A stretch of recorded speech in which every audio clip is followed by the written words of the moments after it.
అది వర్షం పడుతున్న రాత్రి. ఒక ఊరు నుండి లాస్ట్ బస్ హైవే మీద దూసుకెళ్తుంది. బస్లో చాలా తక్కువ మంది ప్రయాణికులు మాత్రమే ఉన్నారు.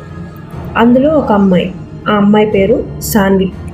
ఆమె హెడ్ఫోన్స్ పెట్టుకొని కిటికీ దగ్గర వర్షాన్ని చూస్తూ కూర్చుంది.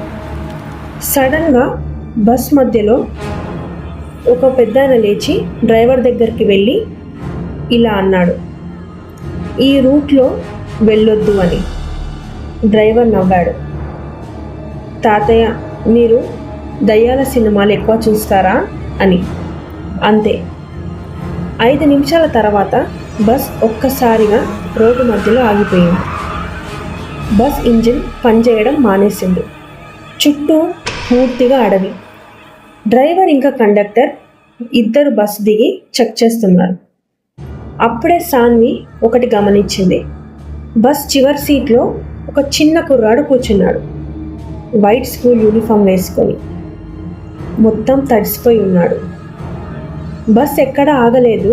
కానీ ఈ అబ్బాయి బస్ ఎలా ఎక్కాడు అని సాన్వి అనుకుంది.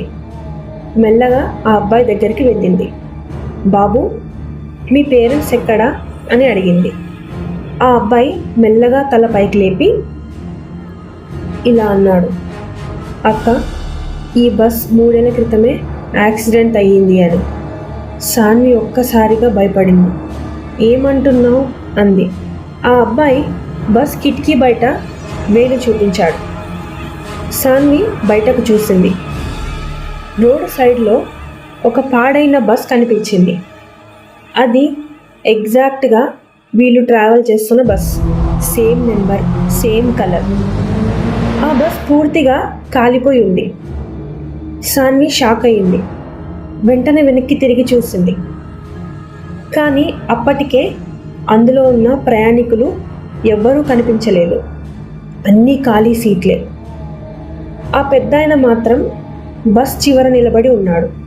అతను మెల్లగా నవ్వుతూ ఇలా అన్నాడు, "మేమంతా అప్పుడే చనిపోయామమ్మా, నువ్వే కొత్త ప్యాసింజర్" అని.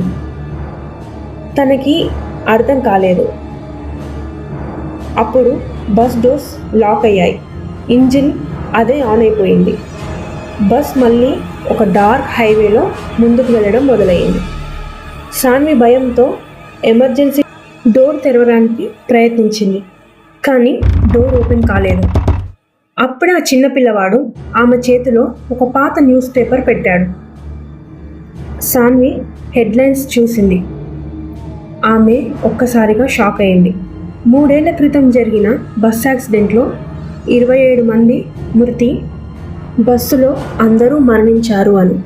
ఆ ఆర్టికల్లో లాస్ట్ ఫోటో సాన్విదే. ఆమె చేతులు వణికిపోయాయి. అంటే నేను కూడా చనిపోయానా అని అనుకుంది. అప్పుడు ఆ పెద్దాయన అవును అన్నట్టు తల ఊపాడు. అప్పుడే సాన్వికి అంతా గుర్తొచ్చింది. 3 ఏళ్ల క్రితం ఆ యాక్సిడెంట్లో ఆమె కూడా చనిపోయిందని. కానీ ఈరోజు సాన్వి తనకి ఏమీ కాలేదు అన్నట్టుగా ఆ బస్సులో ప్రయాణిస్తున్నా అన్నట్టు ఊహించుకుంటూ గడుపుతుంది.